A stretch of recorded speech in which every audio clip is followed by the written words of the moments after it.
This is Shifting Our Schools episode 64, my August 2018 keynote. Listen up, educators. Are you looking to take your classroom to the next level? The technological shift in education is happening right now. If you're looking to integrate technology into your classroom, you're in the right place. Welcome to Shifting Our Schools with your host, Jeff Udick. Well, welcome back to Shifting Our Schools. Thank you for listening, and thank you for continuing to spread the word about shifting our schools. It's great to see so many new listeners out there. For those of you that are new, my name is Jeff Utek. I make my home here in Seattle, Washington. And what a great, hopefully you're having a great start to the school year. And it's never a better time to tell your friends and colleagues about the podcast you listen to, or maybe new podcasts you found over the summer. And hopefully Shifting Our Schools has made that list. I cannot believe it's August 22nd already. I have no idea where August went. I was looking back at kind of why August was so fast. And I went back and looked. I did 9 keynotes and 10 3-hour workshops to help school districts and teachers start this new school year off. And so it has just been a whirlwind of August for me. Actually, as I'm recording this, I only got about 45 minutes left, and then I need to head up and give another 3-hour workshop north of Seattle here in just a little bit. But it's been a great summer for me, a great August. I love being busy in August. I love helping schools and teachers get excited for the school year, and hopefully you'll get a part of that in today's episode here. In just a second, I'll talk more about that. But some great conversations with teachers and admin across the United States. I was all in America this summer, or in this August, so that was great as well. But this will be our official last week of the One-to-One Summer of Fun series here at Shifting Our Schools. Don't worry, we're still going to focus on the one-to-one classroom, but we'll also have some other episodes that focus on leadership. We'll focus on the connected classroom. How do you break down the walls and get your kids to be connecting with other classrooms around the world? There will still have tools and tips, and of course, conversations with teachers who are shifting their classrooms, leading towards shifted schools. As we bring this One-to-One Summer of Fun to a close, I want to make sure you are aware of some of the other resources and opportunities that are available to you so that you can continue your learning throughout this entire year. We are still bringing a podcast to you, hopefully an episode every week. We drop these Wednesday at noon, so you can look forward to that. My goal is to continue to get one out every Wednesday, no matter how busy I am. So a couple other things I want to make sure you're aware of. First of all, if you are on YouTube or you ever go watch videos on YouTube, along with our One-to-One Summer of Fun here podcast, we've also been dropping videos over on our YouTube channel. So if you go to YouTube and you search for Eduro Learning, I will also put a link in the show notes directly to the playlist. But on the Eduro Learning channel, there's a playlist of all these videos for the one-to-one teacher. And this summer, I did a whole 5-5-5 series of videos. It was 5 videos with 5 tips or tricks in under 5 minutes. And if you haven't watched those, some of those are some of the things we've gone more in depth here on the podcast, but there are other things over there that we never got to this summer. So if you want to, go check that out. There's amazing videos over there. Kim Cafino has done some amazing coaching videos. If you are a coach or a TOSA and you're looking for some strategies or ideas, there are some incredible resources over there as well. And same with Chrissy Hellier, has some great videos over there on being a connected teacher and breaking down the walls of your classroom. So YouTube, go ahead and type in Eduro, E-D-U-R-O, Learning, 2 separate words, Eduro Learning. You'll find our channel and all these amazing videos to help you more in your classroom as well, whatever your job is. I hope you were able to download a bunch of our freebies all summer long. We were giving away free PDFs every week. If you missed them, don't worry, we'll have more coming up in the near future. However, you can head over to the One-to-One Teacher page at Eduro Learning and download this week's free PDF. And this week's free PDF will be the last one for our One-to-One Summer of Fun, is 5 reasons why micro-credentials are the future of education. And it's already been downloaded quite a few times. And so it's great to see other people thinking about how are we changing our own education as teachers as well. And of course, you can get that. The easiest way to get there is if you go to sospodcast.org. That's the Shifting Our School site, sospodcast.org/1TO1, 121. Or if you just go to sospodcast.org and up across across the menu, across the top, you'll see the link to the one-to-one, and that'll take you there. While you're there, you can download the free PDFs. I think there's actually 2 available this week. I won't tell you what the other one is, so you can go and find it out for yourself. But also, you're going to get this, hopefully, what you see there as well, is this idea of the micro-credential we're doing at Eduro Learning, where you have an opportunity to spend 24 weeks, that's almost an entire school year, with a coach and a mentor helping you in the one-to-one classroom. And I'm so excited that Tanya Leclerc will lead our academy level cohort. You can learn more about Tanya. She's actually works in Shanghai, I think she's in China. I can't remember what city. I've got too many friends that work in China. She's working in China, and so you automatically have a global connection. If you take the academy level, you're going to have connections to your kids are going to have connections to another school instantly. She is a coach working at an international school. Fantastic. She has a video up now on the one-to-one page. So again, if you go to sospodcast.org, click on one-to-one at the top, you'll see her video there introducing herself. She's been working with iPads for a long time. So if you find yourself in an iPad classroom, and hear her story as well. And I'm so excited that she is joining us. So again, our micro-credential will launch September 10th. Space is limited. So you need to make sure you sign up if this is something you want to do for yourself, for your own professional development, tied to a micro-credential. All the information about the courses, what you can expect to learn. We will continue to have people from the micro-credential will be part of these podcasts moving forward, having conversations about what's going on in your classroom, and just that idea of reflecting on our practice and making sure we're using technology in authentic and purposeful ways in our classroom. That's what we're all about here. So head on over sospodcast.org/1to1, one-to-one, or up at the top at sospodcast.org again, and you will be taken to our Eduro Learning one-to-one micro credential. All the information you need there, including your free PDFs, and hope to see you this year. We only launch it once every year, so if you miss it and don't sign up in time by September 10th or spaces fill up, then we'll have to wait a whole year to see if we run in this again or when we run it again next year. So that leads us to today's episode. Last week, I recorded one of my keynotes that I gave at a STEM conference here in Washington State. I've been asked throughout August if people could have my slide deck, of course, and so I will attach that to the show notes as well as it'll be in PDF form. As I think it only really makes sense to have the slides if you hear the stories that go with them. I use a very presentation Zen style, so a lot of them are just pictures. So if you weren't able to catch me this August at a keynote, you're in luck that you can still hear my keynote for this year and some of the messages I was giving to educators and administrators across our country here in America. And if you did hear me and wanted the slides and recordings, well, here you go. They're here for you now. So again, you can, in the show notes to this episode, again, this is episode 64, so you can head over to sospodcast.org/episode 64 and be able to download that slideshow in a PDF format. But I hope you enjoy it. As always, feedback is always welcome, and enjoy my August 2018 keynote. Here we go. Without further ado, I want to introduce Jeff Utek. Jeff's a former teacher, 4th grade teacher, among other things.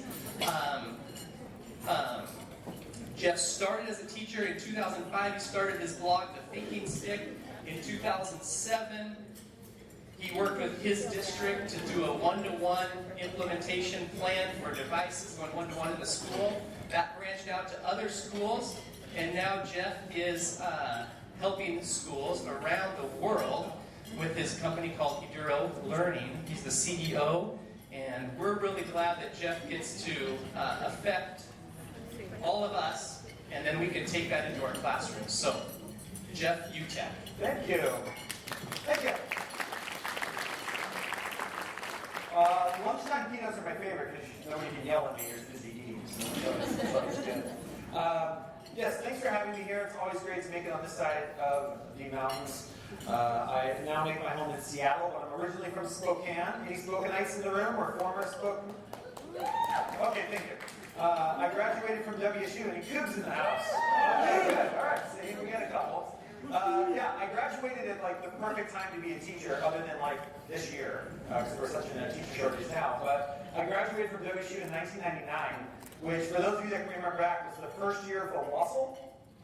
So every fourth grade position in the state was open. So an elementary ed degree, job right out of college, and teaching fourth grade, of course. So I taught 1 year in Spokane while my wife was finishing up her school counseling degree at Eastern.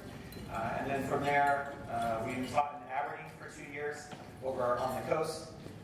Put our 2 years in there, and my wife and I decided to go overseas. We spent 3 years in Saudi Arabia, where I rolled out my first one-to-one program. We did Palm Pilot Tungsten T5s. For those of you that are really geeky, if you remember the Palm Pilot, we went one-to-one Palm Pilot. Failed miserably, but it was a really kind of a fun thing. From there, we moved to Shanghai, China. Rolled out a one-to-one program in Shanghai, China. It's an American school there. Did MAC book program there, and then in 2007 moved to Bangkok and rolled out a one-to-one program there. In 2012, my wife and I moved back. We now live in Seattle. My wife was a school counselor in Seattle Public Schools, and I came back and saw where our state was, and thought that maybe I could help, seeing that there were a lot of districts going one-to-one and with this integration of tech. And so that is what I have done since then. I still travel quite a bit. Actually, I have to drive back to Seattle. I fly to Iowa tomorrow.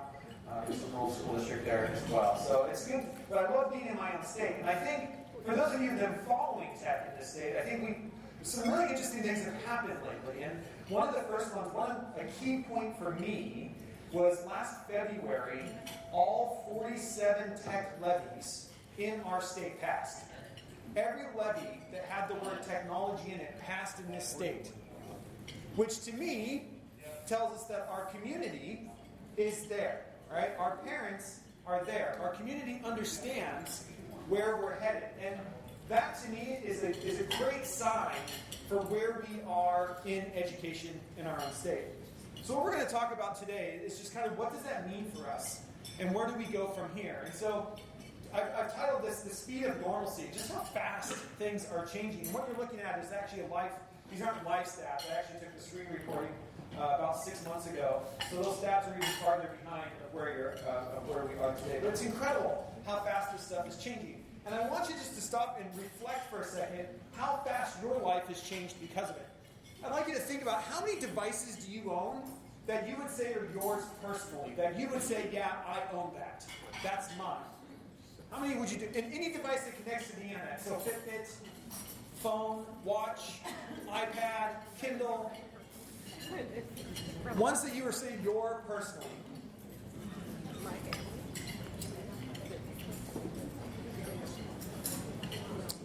Now, this one's going to be a little bit harder.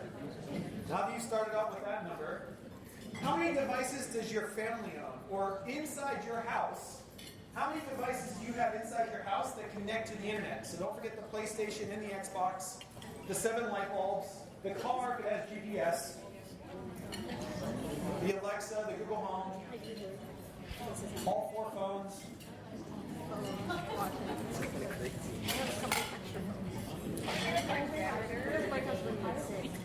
Some of you are already shaking your head like you don't even want to know what that number is because you haven't done this before. The refrigerator, the crock pot, the washing machine, the vacuum cleaner. All right, here's the only math I'm going to have you do during the keynote. What is your family ratio? Can you take all of the devices that connect to the internet in your house, divided by the number of people that live in that house, and come up with what is your connected device ratio of people to devices in your home?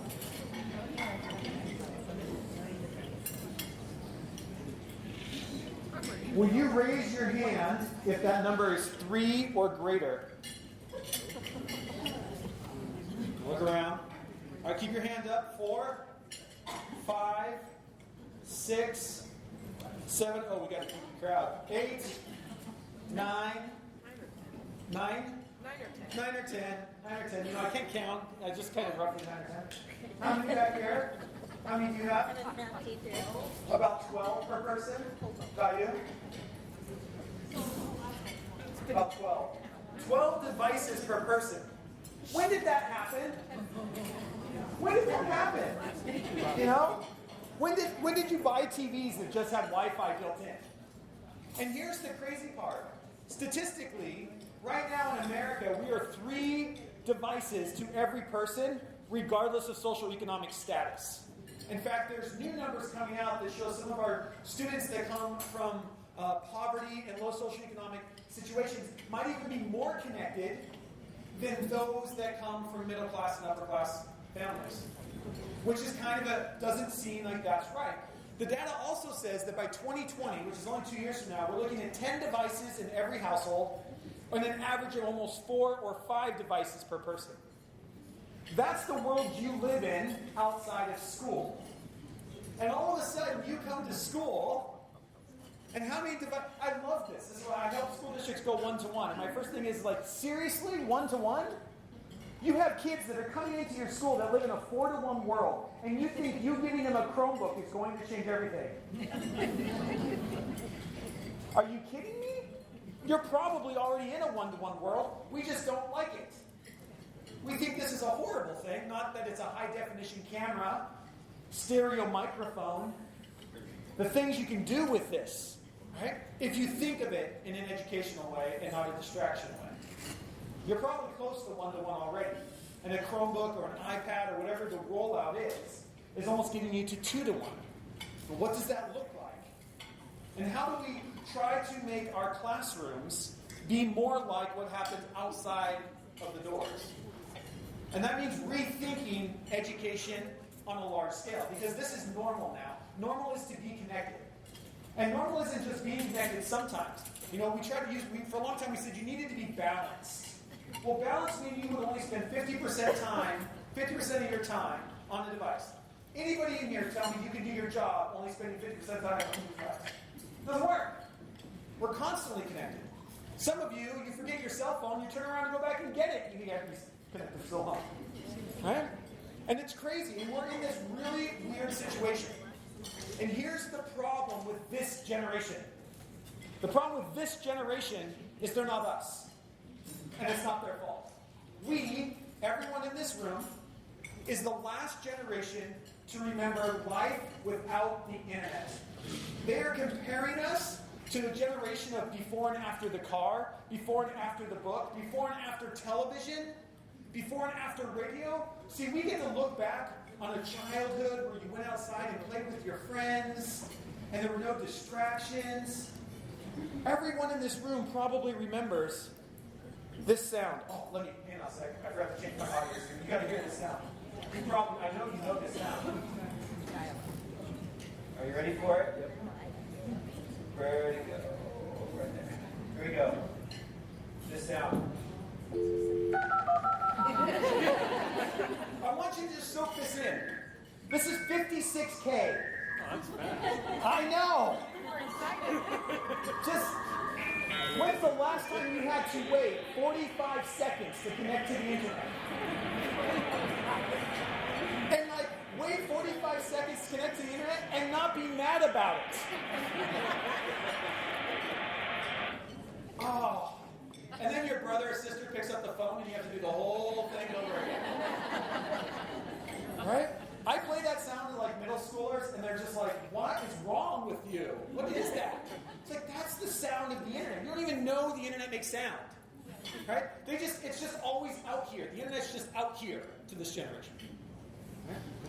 This is one of the reasons why I think this generation really irritates us. Is we want them to have our childhood. And it's not going to happen. Their childhood is completely different. You want to see people say, them being online all the time, rewiring their brains. Yes, it is. Your brain was rewired. I'm a Generation Xer. Our brains were supposed to melt from watching too much television. That didn't happen. Right? This generation is watching 3 times more television than my generation. And my generation, we were supposed to ruin us all. Right? It does.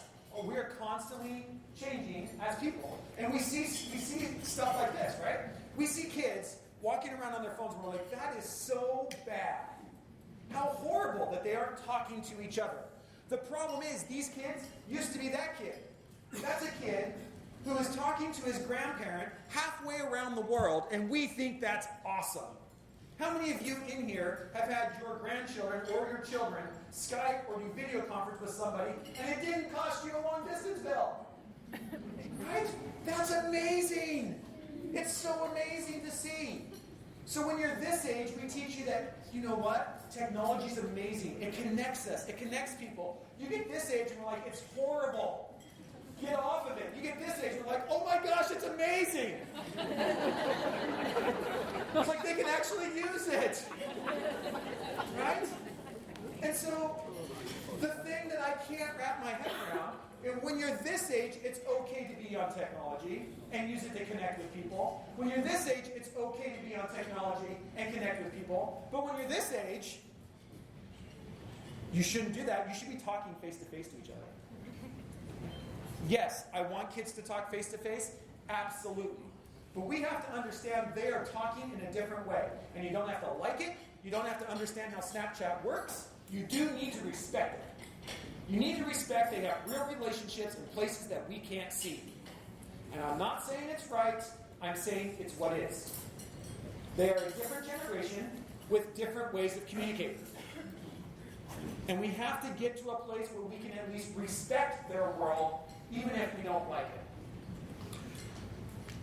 The interesting thing is we've just passed another generation. And I paused to talk about this because the millennials, raise your hand if you're a millennial. Yeah, we don't like them. See how they raise their hands really high? We don't like them. Yeah, we love the millennials. You're great. Kind of. But the powers that be have just pushed out where the end of the millennials are. So the end of the millennials are now 22 years old. They're actually in the workplace, they're in universities, and they're out. The kids in our schools are a new generation. And they are a generation that is going to be different than the millennials. In fact, if we look at the generations we have in America right now, this is what we're looking at. We still have the silent generation, those between the ages of 73 and 90. The boomers between the age of 54 and 72. The Gen Xers, 38 to 53. Millennials now 22 to 37. And a new generation. And here's the reason why I want you to pause and reflect on this. This is the reason why we don't get kids today. Because as a generation, you can relate to a generation on either side of you. I'm a Gen Xer, so I get millennials and I get boomers. I can navigate those relationships because I understand a generation on either side of me. When you skip a generation, I don't get those kids. That is too far gone. And here becomes the real issue. If you're a boomer, you are now 2 full generations removed from the kids that you're teaching. You do not understand them. Stop trying to understand them and just come to a place that they're weird and different than you. And you need to respect them for that. We have to get to a place where we respect them for their culture and their upbringing. And it doesn't mean it's right, it's not better or worse, it's different. And we've got to get there. Now, the second reason why I bring up the generations is because as teachers, we need to understand the generations that we talk to in what tech language we talk to them with. Probably the best part of my keynote, right here. Are you ready? If you are a teacher and the parents that you are trying to communicate to are a boomer generation parent, they would appreciate a phone call from the school. Their technology is the phone. They would appreciate it when they expect the school to call them. If your parent is a Gen Xer, they would appreciate an email. They are the email generation. I am an email. I'm a Gen Xer. I live in my inbox. We're the easiest generation to find because we walk around schools going, will you email that to me? Will you email that to me? Will you email that to me? We live in our inbox. Our inbox is our house. Right? If your parents, elementary teachers, if your parents are millennials, text them. Do not call them. They will not pick up the phone, and you're downright rude if you call a millennial without texting them first. Parents of millennials and parents of post-millennials in the room, this might save your relationship with your children. You need to text them, may I call you? They will then give you permission to call them.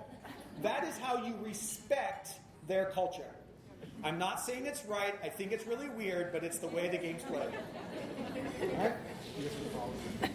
They don't check their email. Talk to millennials. I talk to kids all the time in schools. They never check their email. It's full of notifications from Classroom or it's full of notifications from Canvas. Why would you ever go there? They have an email account to sign up for Snapchat. That's why they have an email account.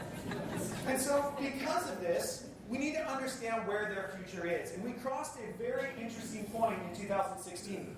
In October of 2016, globally, not just in the US, but globally for the first time, we saw more data being transmitted on here than versus all other computers combined. And that's a shift. And when I'm working with schools, I'm working with school boards, I'm working with administrators, the thing that we all need to start thinking about is if you get here, you win. Because a student will forget their Chromebook and not remember to charge it. They never forget this. Admin will forget to charge their laptop. They never forget this. How do you get here? How do you make sure kids are using a calendar that syncs to their phone? Are you using an app like Remind that allows you to text message students? Because that's the language that they speak. How are you making sure that you get here with your students and with your parents? You get here with parents, you win. You want to pass a levy or bond? You get here, you win. Nobody goes to the website. Nobody goes to the levy night where they're going to learn about information. No, but you know what they will do? You stream that on Facebook, you'll have over 700 people show up and watch it live on Facebook. Nobody's going to come down to the school to learn about the bond or the levy. They'll watch it on Facebook. And the number one generation on Facebook right now? Those over 50. Number one generation on Facebook right now. Also known as voters. So, because of this, we also have to think differently about things like YouTube, right? We think that Google is the number one search engine, and it is for those people over 35 years of age. We are a text-based culture if you're over the age of 35. We believe in text first, and video can't be that good. If you're less than 35, the number one search engine is YouTube. Which is why, if you're an elementary teacher, you probably hear kids all the time, when I grow up, I want to be a YouTuber. And why wouldn't you want to be a YouTuber? I mean, look at this. These are the top 10 grossing people on YouTube. And here's my favorite part about YouTube. I talk to parents all the time. They're like, my kid will just sit there and watch somebody else play games. I don't get it. They sit there and watch them play games. And I was like, I know. It's like no other generation sat around watching Wheel of Fortune or Jeopardy. Price is Right. Price is Right. Name your game. I know kids today sit around watching other people play. I don't know what we're going to do with them. The game's changed. The idea hasn't. We've always liked watching other people play games. Other people try to level up. Other people try to win money. Right? Their games are just different. They're just on a screen this size, not 72 inches in the earlier one. Right? We have to think differently. And here's the best part about YouTube. YouTube, anybody can make it. Anybody can make a YouTube video. And you can actually make a living off of YouTube videos. YouTube tells us that once you connect your bank account to your channel, you can make upwards of $100 per 1,000 views. Now, this is why I believe a graduation requirement as a senior should be able to make a great 3 to 5 minute video on how to make something. I don't care what you decide to be in life. That is a revenue stream for everyone in this room and every one of your students. Because here's what you need to know. If you're a plumber, you better know how to make a video. If you're a car mechanic, you better know how to make a video. If you're an electrician, you better know how to make a video. Turn and talk to the person next to you. What have you learned by watching a YouTube video? Quickly. What have you learned?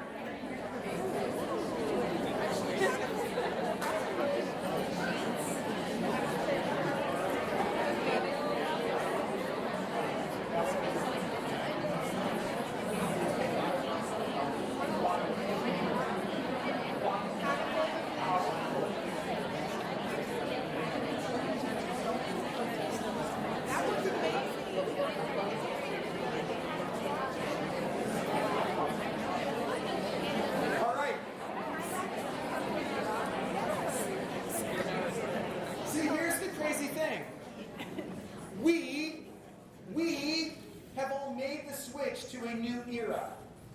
That era is just-in-time learning.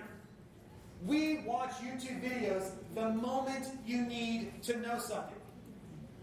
You are teaching a generation that has been raised on the notion that you learn something the moment you need to know it. The problem is, our schools are still built on a system of teaching you everything you might need to know in life, just in case you need to use it. And so we have a just-in-case model of education trying to teach a live-in-the-moment generation. We all grew up in a process and procedure world.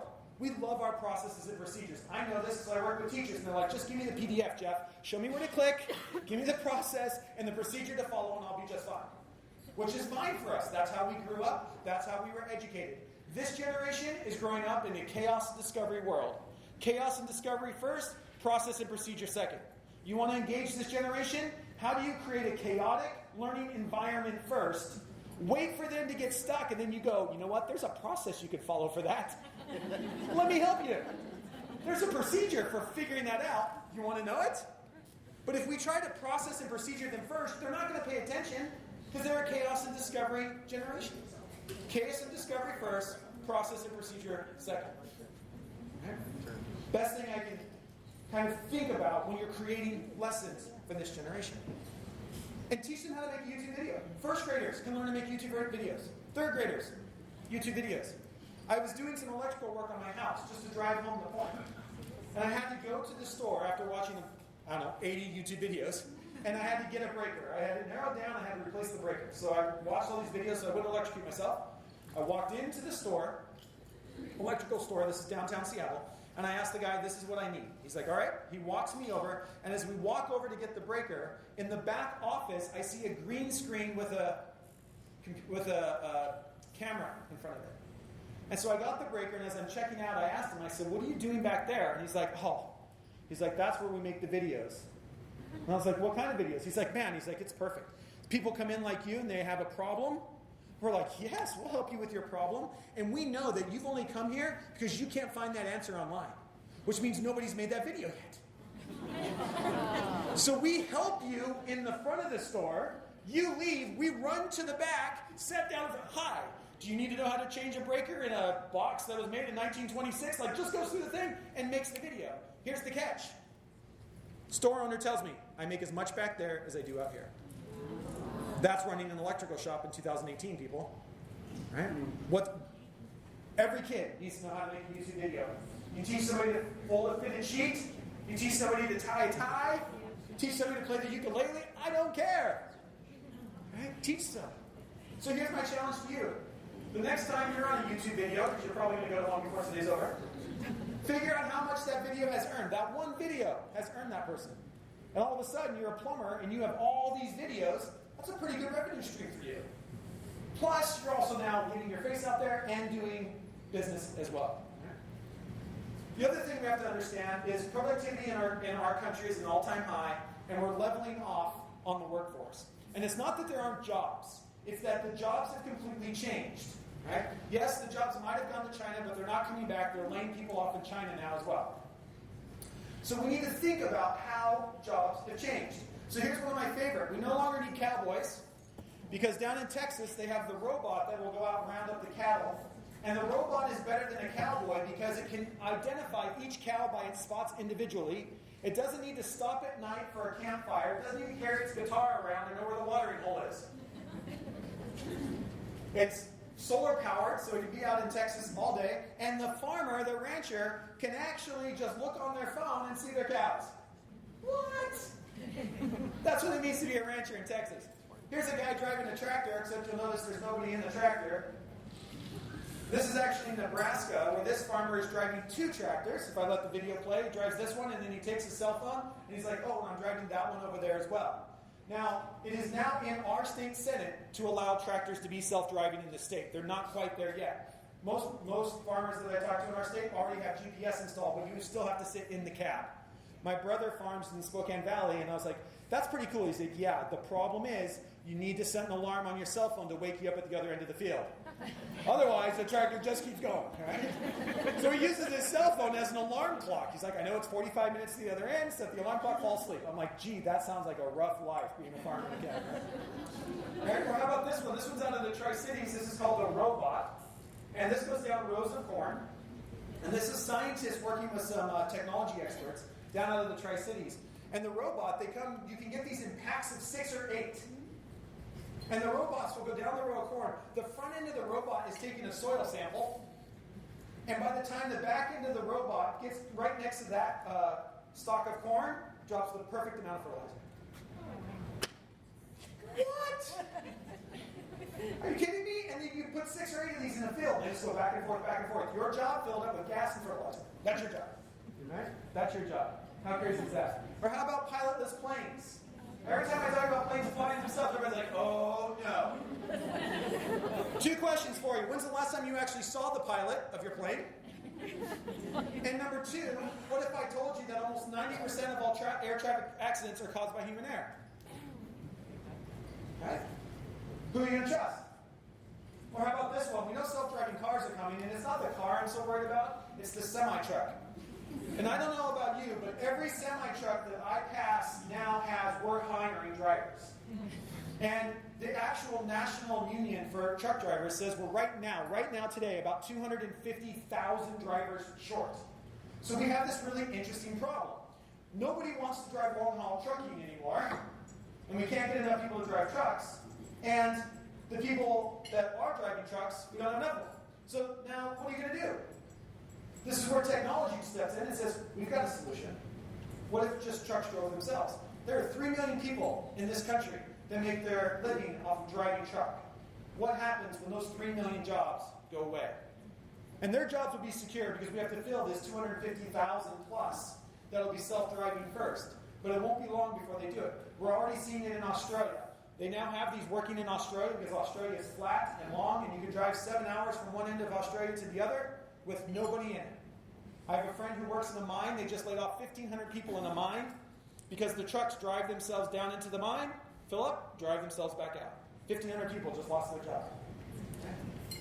Because that's what tech can do. And so, we have things like this. This is one of my favorite. You talk about STEM. Have you ever been following SpaceX and this ability to shoot rockets and then land them? Are you kidding me? How awesome is that? And here's something that really, really saddens me as I think back on my own education. I remember, clear as a bell, stopping the curriculum, wheeling in the television to watch the space shuttle take off. We stopped in awe of moments where, as a human race, we were doing incredible things. I can't find a teacher today to stop and pause in awe over the amazing things we're doing. Whether that's watching the rover drive around on Mars, whether that's watching the next liftoff and landing of rockets. Where do we just pause to have students appreciate the science and technology, engineering, and math that's just around us all the time, that we're doing all the time? But we've got to fit in our 45 minutes of reading, Jeff, and we've got 90 minutes of math, Jeff, and I know. But are we missing something trying to keep those times together? We'll see more technological, scientific advances in this century than we have in the last 500 years combined. And that leads to us thinking differently. Georgetown University came out with this right after the last recession. It was called Recovery. It's all this research that Georgetown University did. 2 big things came out of it. Number 1, by 2020, 65% of all jobs in America will need some kind of post-secondary degree. For the first time ever in America, we passed the 50% mark in 2017.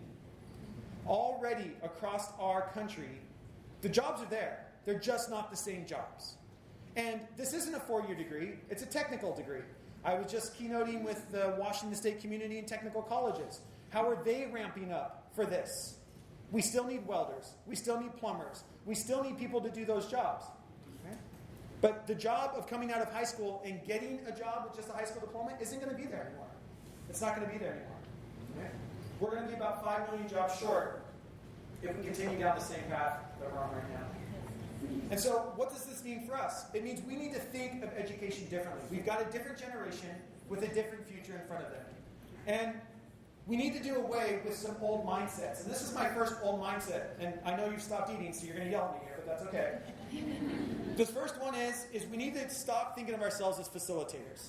Right? This idea of I'm a coach, or I'm a facilitator, I'm a guide on the side. They're great. Don't get me wrong. I love Pete Carroll. He's a great facilitator. He's a great coach. But like every other coach and facilitator, he calls the plays and then goes into position. And you just kind of hope whatever play he called worked. That's what a coach does. That's what a facilitator does.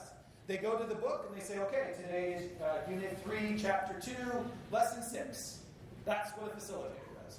What we need with this generation is we need teachers who are willing to be creators of learning experiences. We need Russell Wilsons in our classroom because Russell gets the play call from the coach, aka our standards and benchmarks, and then he steps up to the line and he looks out over the line and says, uh-oh, that one didn't have breakfast. That one spent the weekend with dad, and we know how that is. That one looks like they're going to fall asleep any second because they were up all night helping little brother and sister. And you might have to change the play. Right? You might have to change the play. And even after you change the play and he hikes the ball because we have no offensive line, he still runs around trying to make it work. Right? He is in it with them. He is in it with his teammates, trying to adjust on the fly all the time. Does every play work? No. Does it always work that he scrambles? No. But it does a lot of the time because he's in it. Right? He's in it with them. How do we get in it with our kids? How do we start thinking about these things that we used to call 21st century skills, which that name should go away because it is 2018. Just let that sink in for a second. We're still calling it 21st century skills. But these are things we want every kid to have and always have. Wanted every kid to have these skills. The difference is the way we look at these skills. So if we look at the first one, collaboration. How do I create experiences that allow collaboration across time and space? We've always wanted kids to collaborate. And yes, I want kids to collaborate in your classroom. Your classroom needs to be very collaborative. But every once in a while, do your students have an opportunity to collaborate with somebody they've never met? Maybe it's even somebody they have met in the other 4th grade or 11th grade class. And they have to build a presentation together. Or it's somebody at another elementary school inside your own district. You don't have to go global. You do this right inside your own district. Every once in a while, I want kids to be able to collaborate with somebody across time and space. Because that is how work gets done in the real world. My company, I'm the only one in America. We're all Americans, only one here. One chooses to live in Thailand. One chooses to live in New Zealand. One chooses to live in Warsaw. One chooses to live in Beijing. Because you can work from anywhere. And actually, it's quite nice because we work 24/7. We're a 24/7 company. Somebody's going to bed. Somebody's waking up. Incredible. That's the way the world works. When we talk about communication, how do I create opportunities that allow students to communicate the way the world communicates? Quick question to you. How many letters have you written today versus emails? Second question. Have you taught your kids how to write a good email to a variety of audiences? Because that's the way the world communicates. They don't communicate through letters, we communicate through emails. What does that look like for your kids? And here's a shocker. I know this is going to come as a shock. Every author has an email account. Every book that every kid ends up reading, why don't they just email the author their thoughts? Do you know how many authors actually email kids back? Quite a few. And you can practice writing an email to a variety of audiences. Very easy. Critical thinking. When do I create opportunities that allow students to be problem finders, not just problem solvers? We're very good at setting up situations for kids to solve. What we need to get better at is creating opportunities for them to find the problem. Quick idea, you come into math class one day, I've got a problem on the board, it's already solved, except there's a mistake in the middle of it somewhere. Get in groups of 3, figure out where the problem is, and then try to fix it. If I just give you a problem to solve, the problem's already been laid out in front of you. You've got to find it first, and then try and figure out how to solve it. And the last one, creating. When do I allow students to create content to share with the world? Not every day, not all the time, but we have to get past this notion of keeping kids private and helping kids become public. This generation has given up on privacy, and it's sad, but it's their truth. They have been tracked since before they were born. Right? The average 5-year-old has something like 3,000 photos of them on Facebook, and they're 5, and they didn't put them there. This generation has been tracked. They've given up on privacy. They know what it means to be public. That's number one. How do we help them to do that the right way? Number two, your number one resume right now in this country is a website called LinkedIn. 94% of all hires last year in this country alone had some kind of LinkedIn connection. If your seniors are not graduating with a LinkedIn profile, you're doing them a disservice. Your second resume, Google search. If your kids can't be found in a Google search engine, that's not a good thing. They can't be found by companies. Third, social media. 87% of universities do a social media check on incoming freshmen. And if they don't find something, that's just as bad as what they might find. And your last resume, the paper resume. Let me help you with that. When you go to File, New from Template, choose the one that looks pretty and fill in the blanks. That's the easiest of the four. Right? Easiest of the four. We got to help them create stuff to share with the world to build that positive footprint. What does this mean for STEM? Well, one of the things I don't like about the idea of STEM, I love the idea, okay, I didn't say that right. I like the idea of STEM, but we still think of STEM as science, technology, engineering, and math, as if they're these separate subjects. When we're talking about STEM, we're talking about how do I create learning opportunities that allow students to wonder like scientists. I want kids to wonder. We don't wonder anymore, because as soon as somebody says, I wonder about, somebody pulls out a phone and looks it up. How do we help kids wonder like scientists? How do I create learning opportunities that allow students to be precise like coders? Did you know coding is one of the last skills that you have to really be precise at doing? It used to be spelling, but now we all kind of, we get close enough, there's a red underlined word, and you kind of figure it out from there. So something else has to take that place, and it's been coding. Because if you forget to close the code, it doesn't work. How do we get kids to be precise like coders? How do we set up learning experiences that allow students to ask questions, allow students to question problems like engineers? What's the problem here? How am I going to find the problem? What's the strategy? Am I going to use a design cycle? Am I going to use, a problem cycle or a project cycle? What does that look like? And lastly, how do I create learning opportunities that allow students to use data like a mathematician? I am getting more and more, when I talk to small business owners and CEOs in our state, more and more, the single one most important skill that they keep coming back to me and they're like, Jeff, we need people that know how to use a spreadsheet. Why do kids, college graduated students who have math degrees don't know how to use a simple algebraic expression in an Excel sheet? That's what I need. Why are we not teaching? Starting in second grade, kids can set up a little Excel spreadsheet that tracks their reading. Pretty easy to do. Graphs it. I have one CEO that says, I will pay somebody $100,000 a year to come and show my company where we need to go next. He's like, we have the data, massive set of data in an Excel sheet. It's like, I've got nobody that can make sense of the data. I was like, $100,000? I'll do it. I've got some YouTube videos I'll watch. I can figure that out right. So as I wrap up, here's what I want us to be thinking about for the rest of this institute. Right? STEM. It's not about the subject. It's about the mindset. What's the mindset? How are we going to have kids think like mathematicians, think like scientists? That's what STEM's about. It's not the actual subject. You can do this in any subject. It's about the thought process that go into those jobs. So I leave you with this. The new normal is being connected, and the new normal is being a creator. Thank you, and have a great rest of your time.